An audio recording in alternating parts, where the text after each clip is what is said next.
சனி ஏன் சைக்கிளில் வருது, சைத்தான் ஜெயிக்க சடை போட்டு வருது. ஏங்க நீங்க இங்க வந்திருக்கீங்க, அதனாலதான் உங்களை வாங்கன்னு நான் சொன்னேன். என்னையே உங்களால வாங்க முடியுமான்னு நான் கேட்டிருக்கேன். வாங்க முடியாது. அப்ப எப்படி வாங்கன்னு கேட்டிய? ஏடா இங்க வந்திருக்கீங்க, கடைக்கு போறிய? அம்மா என்ன வாங்க?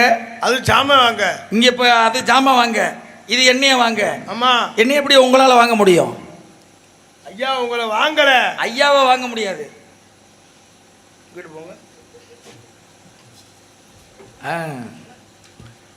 இப்ப நீங்க இங்க வந்திருக்கீங்க, நான் வந்திருக்கேன். அதனால்தான் உங்களை வாங்க சொன்னேன். அதனாலதான் நான் கேட்கிறேன்.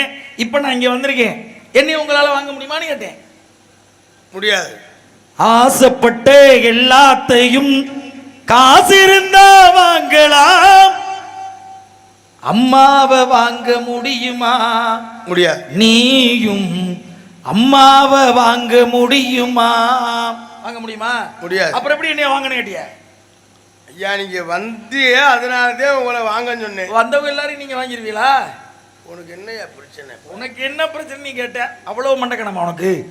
நம்ம வாங்கங்கிற வாங்கன்னு சொன்னது வாங்கன்னு சொல்லலாமா? அப்ப அவ்வளவு பெரிய ஆளா இருந்துகிட்டு நீ என்னைய வாங்கணும் சொல்றேன்னா என்னையே வாங்குற அளவுக்கு உனக்கு சக்தி இருக்கா?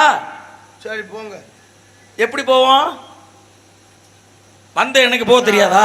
நான் பேக்க தூக்கிட்டு கிளம்பையில ஒரு கலட்டு முண்டை மூஞ்சில முழிச்சேன். அதனால இப்ப என்ன சொல்ல வர்றேன்? அது ஏன் இந்த கிரிட்டிக்கல் வேலையெல்லாம் நடக்குது? சரி நான் பொண்ணும் தப்பா சொல்லையே. நீ இப்ப நீங்க என்னைய தமிழர் பண்பாடு என்ன? தமிழர் பண்பாடு வந்து என்ன செய்யணும்னா ஒரு 4 புல்லு வாங்கி தண்ணி அடிச்சு விளையாடணும். டேய் டேய் மனப்பிராந்தியாக இருந்தவன் எனக்கு பிடிக்காது. இல்லை இல்லை பிராந்தி சாப்பிட. நீங்கள் சங்கத்திலேருந்து விசிக்கி விசிக்கி வரும்போது எனக்கு தெரியும். ஐயா அந்த விசிக்கி இல்லை, பட்டி அடித்த கூட்டம் தானே நீங்கள். தொண்டையை பிடிக்கும் விசிக்கி. அது தொண்டையை பிடிக்குதுன்னா நீங்கள் அனால் சின்ன நோவால் சின்னன்னு நிறைய விஷயம் இருக்கு. நீங்கள் மனப்பிராந்தியாவே ஏதோ பேசுகிற மாதிரியே சிந்திப்பீர் செயல்படுவீர். அதெல்லாம் 5000 பீர் தான் இருக்கு. டேய் நீங்கள் உங்கள் இது சரியில்லாமல் இருக்குங்க.